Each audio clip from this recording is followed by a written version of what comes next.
Hey folks, what are we drinking tonight? To break the trend yet again, I have a bottle of Shiraz. It's called Cambalala. I'm going to show the other people on the podcast that can't see what the bottle looks like. That's very fancy looking. It looks like a zebra. There we go. James is now holding the bottle really, really close to the camera to make it look blurry, which is simulating how James sees the bottle. No, it's sort of like a picture of some kind of like crazy ass skull on the top of it, which I was trying to show you. I'll try and do it again. And we again have the James vision simulation. I'm enjoying the blur. I mean, this is a moment made for audio as absolutely look at something on a camera. Craig, how about you? So I am drinking a Moosehead grapefruit radler. So on the Moosehead again. Good stuff. Yeah, I really enjoy the grapefruit radler. It's just the nice taste. Yeah, I know. I really enjoy I've forgotten the name, but the Brewdog grapefruit induced beer as well. But I am sadly on a hot chocolate tonight because I just wanted a hot chocolate. So why not? Cool. So, James Bailey, where are we going to start? Shall we talk firstly about what's coming up in the Herd Racing League this week before we go on to our main event?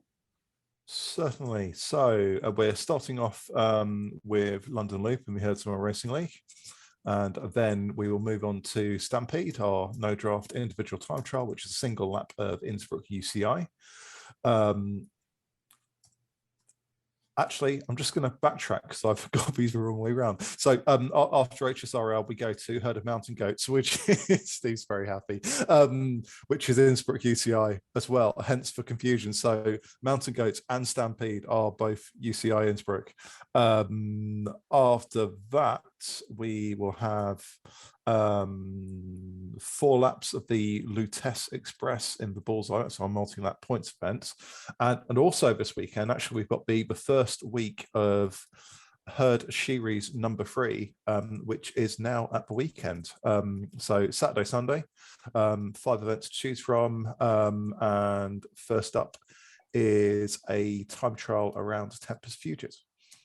You know, I love whenever we reorder the days of the week because, as any good physicist know, time is not a constant. Well, I know you'd be very happy to know, but I did Friday, Saturday, Sunday, followed by Monday, Tuesday, followed by Sunday, Monday, followed by Wednesday, followed by Saturday, Sunday. So that was going to be my question. The Shiris is this weekend, it as is. in tomorrow, or maybe today if you're listening when I've actually posted this, not next weekend.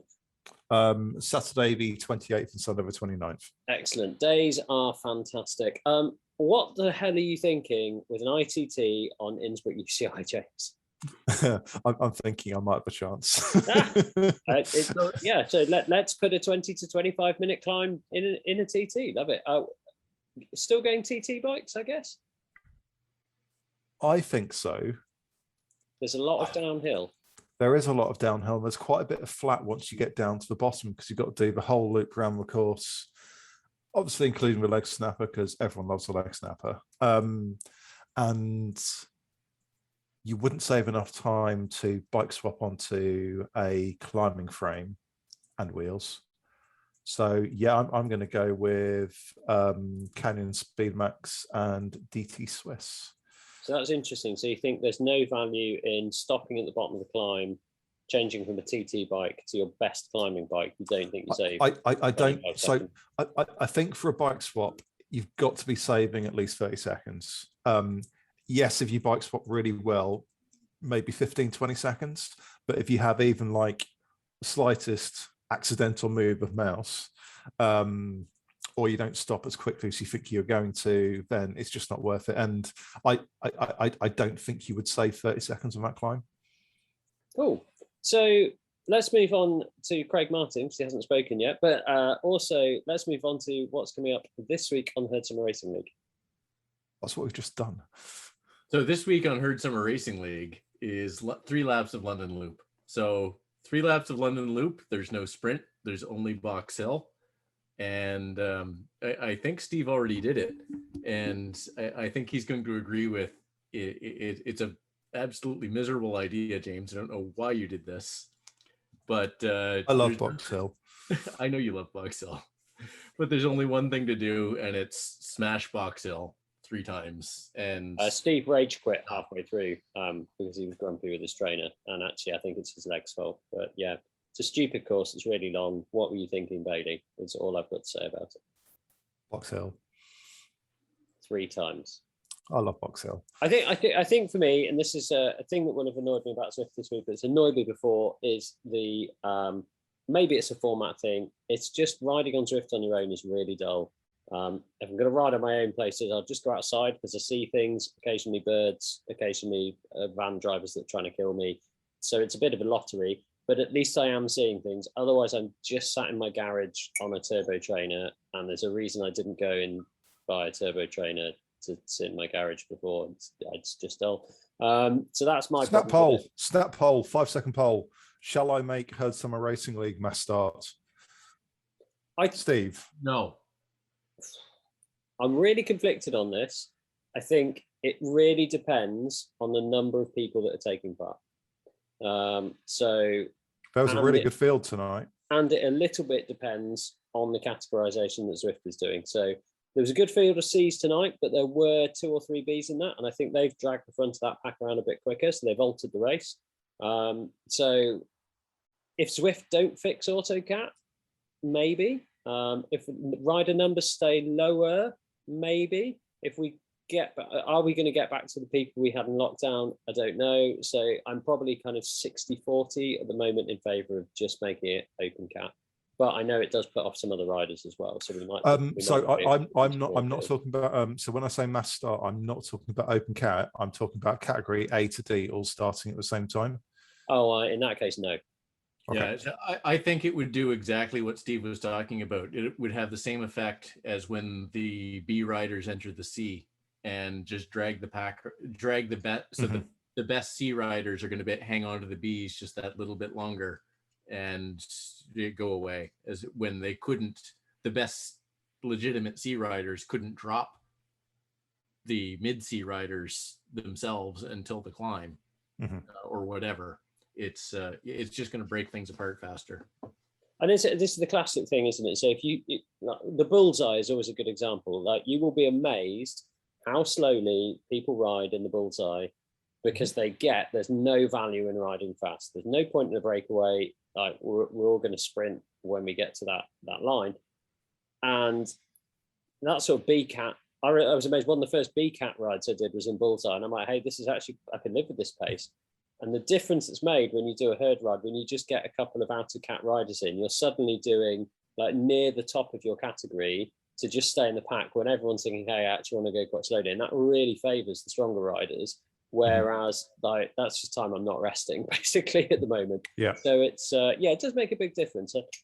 I know I'm confused because my dog has headbutted me, which is why I'm sporting half a black eye at the moment. But I'm also which you can't see on the podcast. That's my general state of being. But I know we were discussing with the Herd Winter Racing League that will go to Open Cat, and I'm a bit more of a fan of that because I think you're generally placed with people who are performing similar to you. So when I wasn't doing so well in Bs, and I was racing some of the guys that are doing really well in Cs. So like Ben and Nate were doing really well in Cs, just about to get promoted to Bs. We had really cool races in the Herd Winter Racing League, or the Herd Racing Beginners Racing Series League acronym that we had last winter. And I think that really, that for me made the riding a lot more fun. Yeah, I mean, I think HBR as it was probably my favorite racing series that I put on. I really like HSRL and I really like the concept, but I think in terms of fun, mass all category, everyone in E starts was always really, really good fun in HBR. And it's being reclassified as Herd Winter Racing, so HWR. But I think that'll be a lot of fun, and that's coming up in 3 weeks' time. So James, I would say I absolutely love the Herd Summer Racing League format. I think for a lot of reasons, it's a wonderful format to have. So I think for somebody that's new to the category, it lets them compete. You get dropped, you still get to do something productive when you try to do the segment as hard as you can. I think it's really good developmentally. I absolutely adore the format, but at the same end, I think last year's HBR was terrific, and a lot of it was because of who turned up. With all of the with the great big contingent from OTR and Dirt and all the guys, it was who came, and the fact that it was extremely high quality racing, and it was extremely high quality racing all the way through the field. And to me, I think that's what made it. I do think your HSRL fastest through the segment, 2/3, 1/3, this format, I think it's a great format, and I don't think there's anything quite like it.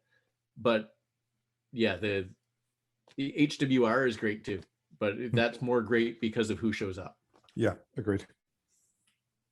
Yeah, I think my fundamental go-to on this is what is it about Zwift that makes it fun? And I think if we think of our kind of favorite moments on Zwift, they're probably racing for inconsequential positions against people we know quite well. So there's something about, can we get people to turn out each week? And actually, can I get a situation where we race against those people together? So riding on your own on Zwift, a bit dull. It's a bit like doing a workout. We're not on this podcast because we like doing workouts. We like the racing element. And actually, it's that getting people there, isn't it? So that's kind of my answering your simple yes/no question with a type answer for you. Like the way, how do we get groups of people racing against each other regularly? Zwift sorting AutoCat would be lovely, but let's not hold our breath on that one. They're working on rowing, I think. Nice timing, Craig. So we were talking about London Loop bike choice. I went Tron tonight. It obviously made no difference. I kind of regret listening to you guys because I think there's value in having the fastest climbing bike up the hill. I think you've got to stick with that group. For me, I think, and maybe it's just a psychological thing, but I think go with my fastest climbing bike. I don't think it's going to have cost me much in the flat because people aren't really trying. But when you hit that hill, I need every percentile I can get. I think Craig's view differs to mine, but I'm just thinking it's a hill where you average about 4.5–5%. I just don't think it's worthwhile taking a climbing setup. Having said that, when I streamed Brian O'Connor's race earlier on, he had an out-and-out climber frame and wheel set. Brent also had definitely a climbing wheel set, and I think he had a fairly solid all-round frame. I'm still going to go all-out aero. I think so. I don't know if I'm going all the way to aero with the disc wheels, or if I'm going with the Tron. But I think like the Tron is still a pretty good climber, and that climb is fast enough because it's not so steep that aero still matters on the climb. So to me, it's the argument over whether you go Tron or the new S5 and the new DT Swiss disc wheels. That's the argument. It's not about whether you go Athos and the lightweight wheels or whatever. I think what would be very interesting is if Eric Slange did some other courses other than just Tempest Future and Alpe Zwift. So if he did like a number of, let's say Tron versus best aero and best climber on something like London Loop, or even Epic Com, because so that's not massively steep, is it? Sort of 5–6%. So. Well, I think he has done Volcano Com. Has he? He found that solo, and this, so he found that and so the fastest at the time, the Venge and the 858 Super 9, was faster than the Tron up the Volcano KOM. Solo. But then you have to look that's solo, because he always does it solo in order to be controlled. If you're in the draft, I think you're better on the Tron. And this is where you get into all of this play on the difference between an actual race and a controlled test. So it is really tough. So the thing on this race is that you're so much faster in a group, and if you're on a climbing bike, there's actually a decent chance you get dropped on the downhill. Because you can get dropped on the downhill on this course. It's fast enough that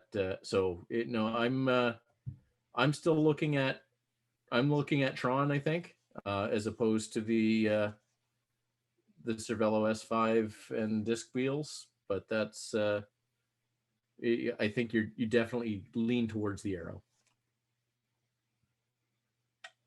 Cool. I have failed to find that article in my Googling, but I do remember seeing it as well. So that's bike choice. That's the route. Hammer the Prime, which is the climb, then sprint at the end, which is the lap banner. Pretty straightforward, that one. We're going to take people, I reckon it's going to take just shy of an hour and a half for most Cs. I think the front group did about a 23-minute first lap, so I was a bit slower. D's probably a bit over an hour and a half. B's probably closer to an hour and a quarter, I'm guessing, hour and 10. Yeah, I think hour and 10, hour and 15 for B, at least for front end. So yeah, that's Heard Summer Racing League. Should we talk about the new bike that's come out? New bike and wheels, isn't it? There's been a few actually, and this is where I struggle manically to actually find the post to put out, which probably won't happen in the next 30 seconds. Well, so there's so James, let me just so I looked at it recently, so I can give most of it off memory here. So there's a new fastest wheel set, so that's the DT Swiss disc wheel set, which we covered last week. Yep, which we covered last week. There's a new fastest frame, which is the Cervelo S5 2020. And then there's and this isn't new, but there is a new fastest climbing bike, and that the Athos. And there was a new fastest climbing wheel set as well, and I can't remember what the Alpinist, I think. Alpinist, yes. Yep, I've actually managed to find the post. Only took 45 seconds. So fastest road frame is, as Craig said, the Cervelo S5 2020. And then we have the DT Swiss Arc 1100 disc wheels, which are the new fastest aero. And the Canyon Speedmax remains the fastest individual time trial frame. And we have the Roval Alpinist CLX wheels and the specialized Athos S-Works frame as the two fastest, climbing wheels and frame. Cool. So let's move on then to things that annoyed us about Zwift this week. Actually, no, I was going to do a thing before that. A few more questions. So me keeping half an eye on the Facebook page. A few people being like, I'm just new to this racing thing. I want to try it. I'm not going to go through in detail each step, but just kind of off the top of my head, thought we'd chat very quickly about kind of what to do if you fancy doing some racing. So in no particular order, James already talked about the wonderful events that the Herd puts on. You can enter those through the Zwift Companion app. We tell them about you. James posts about them on the Facebook page. If you're listening to this because you come through the Herd page, there's a Herd Racing League page as well that you can join that James posts about the events on. The one we haven't mentioned is Team Time Trial. Again, Lisa Jones posted about those on the Herd Racing League page. Really good intro to racing. You race as a team. A lot of the teams won't drop you, so they'll keep you in the group and you try and get round in the fastest time your 8 or 7 or 5 or 6 riders can get round it. In some ways, Steve, that it's not the best intro to racing because it's almost the most complicated way to race at all. There's so many things you have to do because there isn't a team time trial mode in native to Zwift. So there's all these little kind of hacks and jury rigs to make this work. But at the same, I think that's a really good point. It's your team. It's the fact that you become part of a team. You talk to people, you work together, And those people that are in your team, talk to them, ask questions, and they will help you learn all about racing and help you train. And it seems funny, but it's the most complicated way to race, but it is a really good intro. And flipping that on its head, there will be people who will explain to you how to do all the bits you have to do. So big thing we do is if you haven't got a Zwift Power account, get a Zwift Power account. If you don't know how to get a Zwift Power account, Google how do I create a Zwift Power account.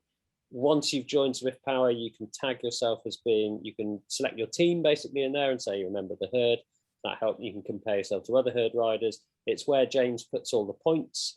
So we've talked about some of the races have points, different points to just finish position, which is all Zwift tells you. It's where the kind of defined results are, and it's where the kind of cheaty people get filtered out a bit. So it's where kind of most of those races say the proper results is on Zwift Power, except for some of the races. The two exceptions being the team time trial and the individual time trial, which are powered by WTRL. And that is another separate website, and you have to join WTRL to do that. So I think we've mentioned things that have annoyed us about Zwift, but I'm going to mention it again later. And again, if you don't know how to join WTRL, Google how do I join WTRL, and people, if you're doing the team trial, will explain how you join that. Alternatively, go to WTRL.racing and register an account. Yeah. It's fairly straightforward. Ask on the Facebook site.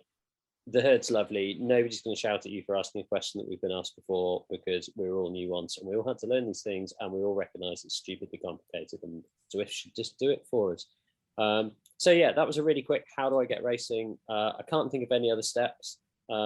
Just jump in, try it, do really badly. I think the only other thing I'd highlight, and it's one that does come up a few times, is that people see longer races, so a bit like this weekend's Herdsummer Racing League, and go, oh, it's over an hour. I don't think I can hold my category power for that long. I think it's just a reminder that the categories are set on your 20-minute power through Zwift. So that is everyone's 20-minute power. So if I can hold my 20-minute power consistently for an hour, I'd suggest my 20-minute power isn't right, because my 20-minute power, my power should drop off with time. Otherwise, I'm doing something very strange and possibly have just got a drill attached to my trainer. But, unless you're doing a 60-minute time trial. Yeah. So yeah, in general, 20-minute power should be better than 60-minute power. So yeah, join your category. People will be slower. Anything else in a quick guide? That was a really quick how-to, Craig. So the only other thing I'll mention, and I think we didn't put it on the agenda for this one, but Zwift Racing League, I've seen a few people recently comment that I've just started. I'm not good enough to do this. You are good enough to do this. It's for fun. All the racing in the herd is for fun. There are never any cuts. There's never any selection that you're not good enough. Everybody is good enough. Everybody wants more people to participate. Your team, you will be put in a team that is most appropriate for you, and there will be a captain, and they will help take care of you and help you improve and help you have fun. And yeah, I think I went off on a bit of a diatribe about this 2 weeks ago. If you want to join us, please do. It doesn't matter if you think you're slow, whatever your pace, whatever your ability, we'd love you to join us. So please do. I'll also add, the really cool thing about ZRL is you get points for turning up. And this has genuinely made the difference. One of the teams last year gained a place because somebody turned up, finished the race and wore a heart rate monitor, scored 1 point, which is what you get for finishing the race and wearing a heart rate monitor. And that was the difference between the team having position and not having position. So everyone was really thankful to that rider. Big up to Ernst, who it was at the time, who got them that point just by turning up and taking part. So people will love you for joining and taking part, finishing the race and wearing a heart rate monitor, because that gets you more points. Well, and finishing, and I'm going to finish last. Like, it doesn't matter. Come finish, do your best, compete with the last time you did this course. And that's all you can do. And everybody else in your team, doesn't matter that you weren't the winner. Probably none of them were either. And you are contributing to the team even with your last place finish. If you're last place, it doesn't matter. That's still a contribution, and it is still a valuable contribution, because having a sixth rider finish last is better than not having a sixth rider. Cool. So should we move on to things that have annoyed us about Zwift this week? Who wants to go first? Should we talk about something that's happening next week? Oh yeah, we should tease that. So next week, James, Herd Club Championships. Yep. So about in 30 seconds. Herd Club Championships, or HEC, is the 3rd to the 8th of September, featuring the Herd Summer Racing League, Herd of Mountain Goats, the Stampede, and the Bullseye. So basically all those 4 events over 6 days. And we're going to do a special podcast to talk about it a little bit more. Yeah, very simply, your best result, your result in each one of those counts, depending on how those results are calculated. And they're all added together through special maths, and then you kind of race other people in your category. We're all looking for special maths, aka James bodging shit in a spreadsheet. Yeah, making it up as he goes along, which is the standard scoring system for the Herd. Right, let's go back to things that have annoyed us about Zwift. Craig, I can see the whiteboard is primed and ready. So I've got a couple of things here. First, why not double TTT plus a BMX race? So I got some stick on this from people on this being stupid. I did zone 1 in the morning with the Quokkas, did a BMX race with my kids in the evening, and then after we got back, jumped on and did TTT with the Fishers. Both of those TTTs were really fun. I will say, on the, not things that annoyed me, but things I really liked. WTRL switching that race to Road to Ruins to have a trip to the jungle and a bike change and all the mayhem that ensued was a really good call. That was fun. And, this is a video game. It's supposed to be fun in addition to being training. So that's that one. So it's the thing that annoyed you, the amount of stick that you got for doing something absolutely ridiculously stupid in the space of 24 hours. Oh, come on. You did 100 kilometers and a BMX race in the middle. That wasn't 100 kilometers. It probably was with warm up and cool down. What's warm up and cool down? Okay, fair enough. We're back into the Steve Pritchard method of training for races. That's what the first half of the TTT's for, is your warm-up, isn't it? If I do 2 TTTs in a day, it's 100k, because I'll do 15 before and 10 after each. So remember that when I race zone 1 with the Quokkas, I roll out of bed slightly before the I need to start up Zwift and get in the pen before the gate drops. I get ready during the wait time and then hop on the bike. A man after my own heart, Craig. So just to re-clarify, that's annoyed you about Zwift because some people told you it was silly. I think in fairness, Craig, and people get a bit. I poo-poo people who measure distances on Zwift. I think you need to think about times because it is different. It's an hour in the morning, it's an hour in the evening, and it's doing something maybe in your lunchtime. So I have done similar. I've ridden to work quite quickly, which was an hour commute. I've ridden back from work quite quickly, was an hour commute. And I've been for a run around the park quite quickly at lunchtime, which was half an hour of effort. These aren't superhuman feats you're taking on. But it's really not. I mean, it was a hard day. It was supposed to be a hard day. It was deliberately a hard day, but it wasn't an unreasonable day. And actually, I really considered doing HSRL this afternoon instead of waiting. So and I think on that note, Craig, I mean, I've lovingly mocked you for it, but I've done double TTTs and actually really enjoyed it. It's just I couldn't believe you did a BMX race in the middle. So, I mean, to be fair, the BMX racing, it's 2 35-second races. It's not. I mean, it's 2 35-second sprints. It's basically like, I don't know, doing the desert sprint twice. I mean, it's hard, and I did a bunch of warm up and stuff for that as well, but it's not a huge training load from a road biking perspective. I mean, it's fatiguing because it is absolutely all out, and probably even more so than trying to do that sprint. But no, it's yeah, it was fine. So the only other thing I'm gonna say in things that have annoyed me is I think the new kit that they introduced is too much. It's too good, and I mean, maybe they introduce next time some stuff that's just underneath it that's kind of mid-level unlock. But the problem I see right now is there's a really huge performance difference between anything anybody can get, within a reasonable first year on Zwift, and the stuff that James and I have now. So let's just quantify that. So I think the new DT Swiss wheels were 6.5 seconds faster than the Zip 858 Super 9s.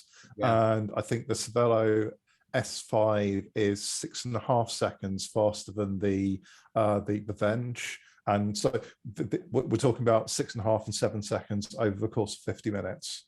Mm-hmm. But in terms of previous iterations, we were talking like a second. Whereas 6.5 or 7 seconds is actually quite a big deal. Yeah, well, and I mean that. So the difference is because this is also a high unlock, and the thing that it's better than was an even higher unlock. Basically, you're taking that level 15 Zwifter that's on his, I don't know, the Air Road and the 808s. And you're just creating a bigger gap to him, and that's kind of my issue. It's not about the gap between the DT Swiss wheels and the 858s that were all a level 45 unlock, even higher. It's the gap between the new wheels and those 808s that the guy that started this year can get. Yeah, and I think it's just too much. I think a lot of it comes down to, is Zwift a game or is it a cycling simulation, or is it somewhere in between? Because if you look at like any MMO, you're going to get the best gear at the highest level, which is becoming, it was always the case in Zwift, but now more so with this super frame and super wheels. Steve, I know you've got some feelings on this.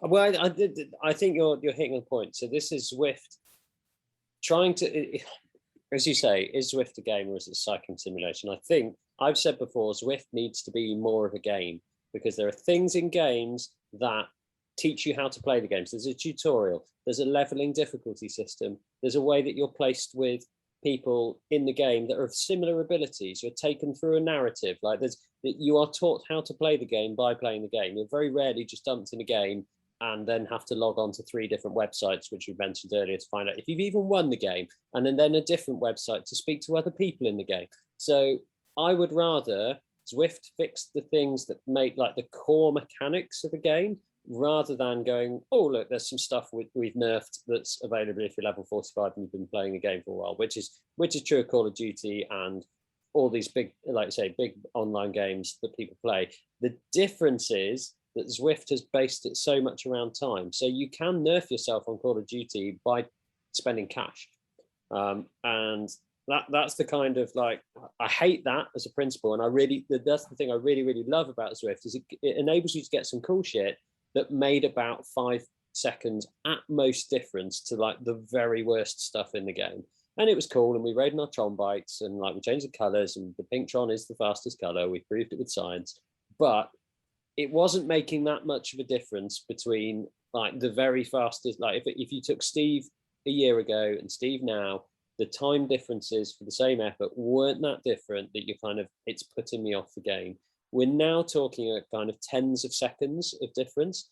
And that's like, and I don't even know if it's that tens of seconds, because as you said earlier, Craig, Eric just does individuals against individuals. So what would be fascinating to know is it the difference between, because we know that 1 second's crucial in Zwift. That's you being dropped off the back of the draft, losing the draft, and then you go much, much slower when you're not in the draft. So is it the difference between newbie Zwift person making it up, say, Constitution Hill on the ride tonight and getting to Box Hill and competing with those people, or newbie person being dropped on Constitution Hill, or being dropped on Box, or those kind of things. So that's what I want to really know, is that kind of, and we don't know that for sure.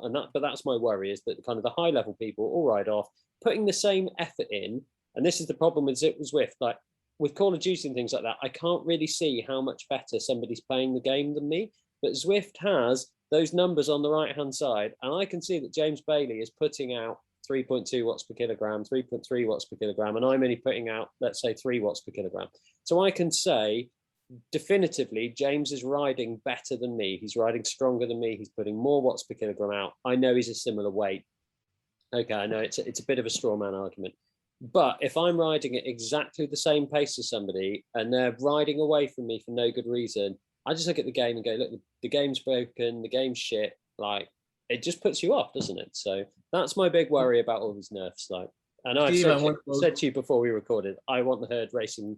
I want the herd club championships on normal bikes. So just everyone on the same bike, mano a mano, woman against woman, man against woman. Like, let's reduce it down to pure bread and water Zwift racing.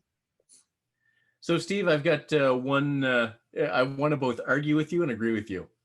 So I went on a long rant, Craig. There's plenty of opportunity to do both. But no, it's on the same. It's basically on the same thing. I want to agree with you because but kind of give another example. So given the HSRL race you just did, it's not getting beat up Box Hill. It's what's really going to happen with these really aero frames, and the difference is the probability that a group or a subset of the league group that is on these bikes and then has people on the air road and 808s are going to be able to get a little bit of a gap and then drop them on the downhill. And then if they drop them on the downhill, say you've lost the draft, you've lost those really strong riders, and those two groups are going to get further and further apart. Where I'm going to argue with you is that saying that that watts per kilogram reading is a measure of how well you're riding, because and I'm going to say I'm probably a little bit of an example of it. I'd say our friends Bowser and Orjan are probably even better.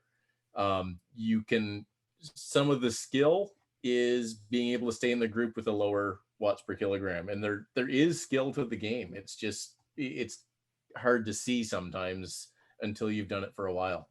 So that, and until you've done racing. I don't think if you don't do racing, you're not going to realize that skill is even there. So that's my argument with you, is it's hard to say that he's ahead of me, the game's broken because he's putting out less watts per kilogram, because we dealt with that where people were arguing that in the HBR when some of the really good C or B riders were finishing with the A riders. It was because they were really good at drafting and were able to stick, good at drafting, good at putting in a surge when they needed to, and were good at putting in surges. And that let them stay there until the finish. And they finished well above people that could put out far more watts per kilogram or far more watts for more time.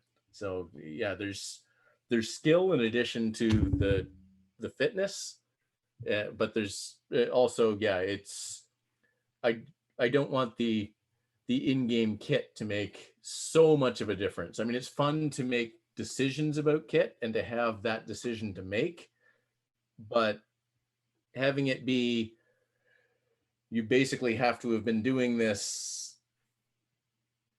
all the time for a couple of years and before you can get the best stuff, and it's really hard to compete until you do. That's kind of where you get into the, I don't know if I think we're putting a gate on it, and I don't like that.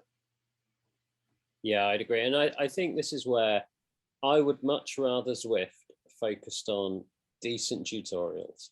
So this is the thing. If you're going to take something from the world of games, it's teach people how to play the game. Now, not necessarily how to be the best at the game, but have some system of levels that increments their skill as they progress through levels. And drafting would be a big one on that. You could, with what they've got with bots, you could have like introduction to drafting. And as I've said before, how cool would it be if instead of an FTP test, it's an hour FTP test, we go play the game tutorial, play the intro to racing. And that is a cleverly designed FTP test that tests, say, a 5-minute power, a 1-minute burst, a 20-minute threshold with some bots, teaches you how to be in a draft. And then it goes, hey, well, it looks like you're this category of Zwifter. Like, well done, you've completed the tutorial. Give us some free shit for doing the tutorial or something like that. Again, most games have that.